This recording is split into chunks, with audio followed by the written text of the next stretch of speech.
Hotel credit cards are a fantastic way to get valuable benefits like free night awards, elevated status, and hotel credits. And if you know me, you know that I love hotel credit cards and I currently utilize 4 of them every year. But this year in 2024, I plan to apply for multiple new hotel credit cards and I plan to cancel one of the hotel cards that I currently have. So in this video, I'm going to get into my hotel credit card strategy for 2024, in which I'll get into why I would consider myself to be a Semi Hilton slash Semi Marriott loyalist, my hotel credit card roadmap for 2024, and also make sure that you stay until the end of the video because towards the end of the video, I'm also going to discuss what my perfect end game hotel credit card setup would look like. So at this point in my hotel credit card journey, I would consider myself to be a Semi Hilton slash Semi Marriott loyalist, and there's a couple reasons for that. I started off my hotel credit card journey by prioritizing Hilton credit cards due to the high welcome bonuses, the downgrade pass, and the lower annual fees. Then I started to take some interest in the Marriott ecosystem, and I picked up my first Marriott credit card, which was the Marriott Bonvoy Business, because I am someone who's on team travel, and so I want to travel internationally as much as I possibly can. And Marriott has by far the biggest global presence, so it made a lot of sense that I get some exposure to the Marriott ecosystem,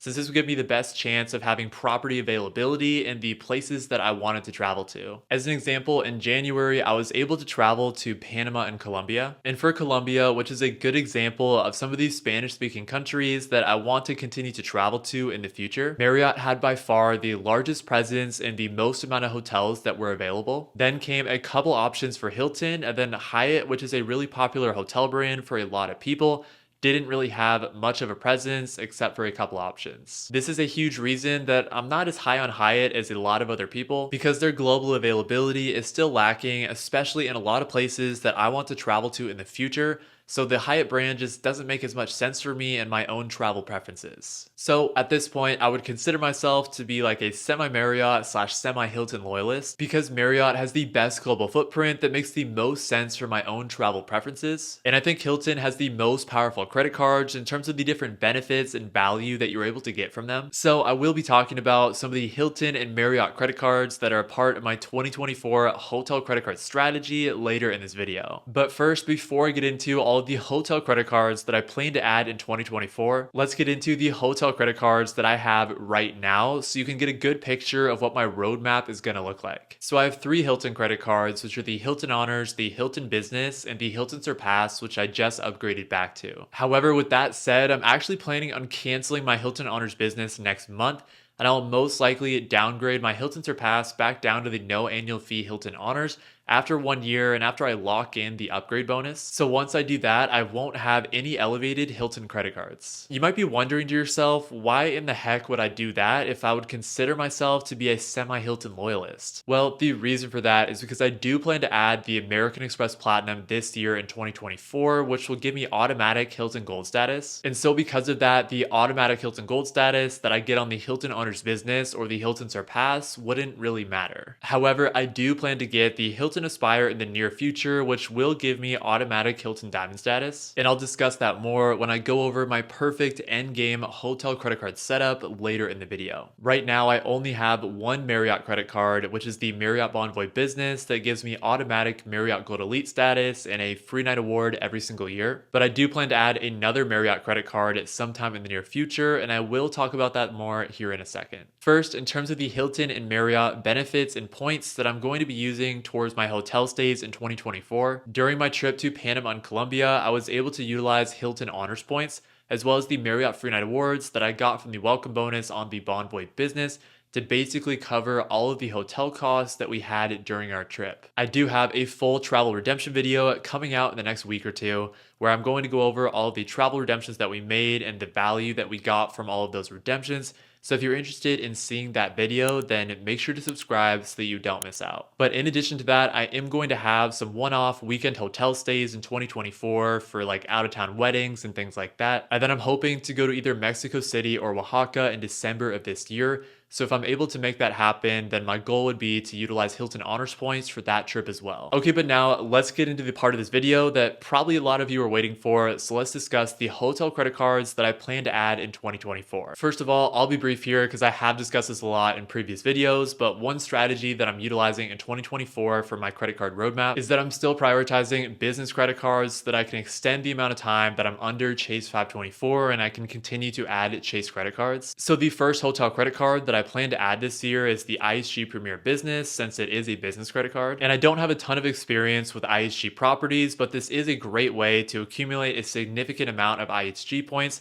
since the welcome bonus for the IHG Premier Business is typically pretty high. Plus, the IHG Premier Business does give you some impactful long-term benefits as well, such as automatic IHG Platinum Elite status, your 4th night free when you book a stay of 4 nights or more with IHG points, and a free night award worth up to 40,000 points that you get on your account anniversary every single year. First of all, that 4th night free benefit that you get when you book a stay with points is actually really useful to my own travel preferences, since I do love to explore different areas when I travel, and Hilton gives you your 5th night free when you book a stay with points. So IHG giving you your 4th night free when you book a stay with points may be a little bit of a sweet spot for me, since I'll still get that free night, but also be able to move around to different locations. Additionally, probably the most impactful benefit on the IHG Premier Business is that you are going to get a free night award worth up to 40,000 points each on your account anniversary every single year. So as long as I'm able to consistently utilize that free night award, the IHG Premier Business is going to be a long-term keeper card for me, since the free night award alone is going to more than double the amount of value that I'm able to get in comparison to the $99 annual fee. After prioritizing some of those business credit cards, the next part of my hotel credit card strategy for 2024 is that I'm going to be prioritizing the Chase co-branded hotel cards first. So with that said, one of the next credit cards that I would want to get would be the Marriott Bonvoy Boundless. However, I will need to wait until 2025 to get the Bonvoy Boundless, since I did recently get the Bonvoy Business, and Marriott has a rule where you have to wait 24 months until you can get the next welcome bonus. So I'll be eligible to get the welcome bonus on the Bonvoy Boundless in 2025. But as I mentioned earlier in this video, I'm shifting more towards being a Marriott loyalist, since I do want to travel internationally as much as possible, and Marriott has some of the best options in the places that I want to travel to. And in terms of the Marriott Bonvoy Boundless specifically, this card does typically have a really strong welcome bonus. Plus, the most useful benefit on the Marriott Bonvoy Boundless is that you're going to get a free night award valued up to 35,000 Marriott points on your account anniversary every year, which is the same principle as the IHG Premier Business. If I'm able to use that free night award, then I'm just going to get more value than the annual fee every single year. However, not only is the Marriott Bonvoy Boundless going to be an option for me as a credit card that I'm going to keep long term, but the Bonvoy Boundless is one of only a couple Marriott co-branded credit cards that allows you to upgrade to the Chase Ritz-Carlton that you can't directly apply for. So another option for me would be at some point to upgrade the Bonvoy Boundless to the Chase Ritz-Carlton, since I think that Ritz-Carlton card has a lot of impactful travel benefits. In addition to the Bonvoy Boundless, one credit card that I would potentially add this year in 2024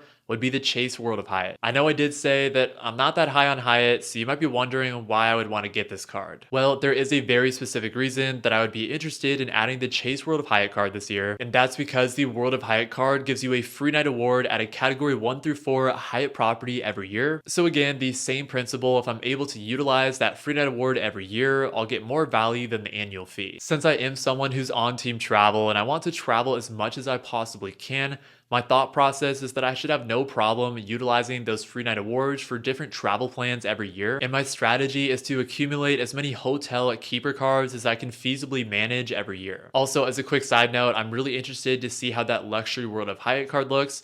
So that's definitely something that I'm keeping my eyes on, and if it is really enticing, then I would consider that as well. But this leads me into what my end game hotel credit card setup would look like. I would love to have at least one high-end luxury hotel credit card like the Hilton Aspire, the Marriott Bonvoy Brilliant, or the Chase Ritz-Carlton. As of now, that premium hotel credit card that would be in my end game setup would most likely be the Hilton Aspire, just because I think the Hilton Aspire is by far the most valuable hotel credit card that you can get, period, when you consider the different credits, automatic Hilton Diamond status, and the automatic free night award. However, with that said, I probably won't add that high-end hotel credit card for at least another year or two. So I'm definitely open to potentially adding the Bonvoy Brilliant and Chase Ritz-Carlton as well. It'll just depend on what my travel preferences look like and how often I'm able to travel, especially internationally. Beyond that high-tier hotel credit card though, my perfect endgame hotel credit card setup would include a lot of different keeper cards like I mentioned, that I could plug and play for different hotel stays during my travel plans. And that could include hotel cards like the Bonvoy Business, the Bonvoy Boundless, the Chase World of Hyatt,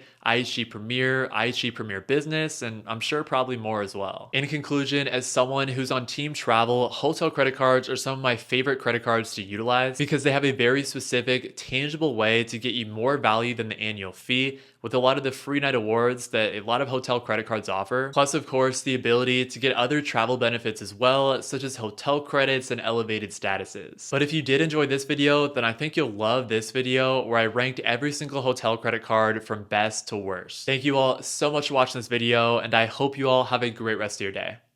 Peace.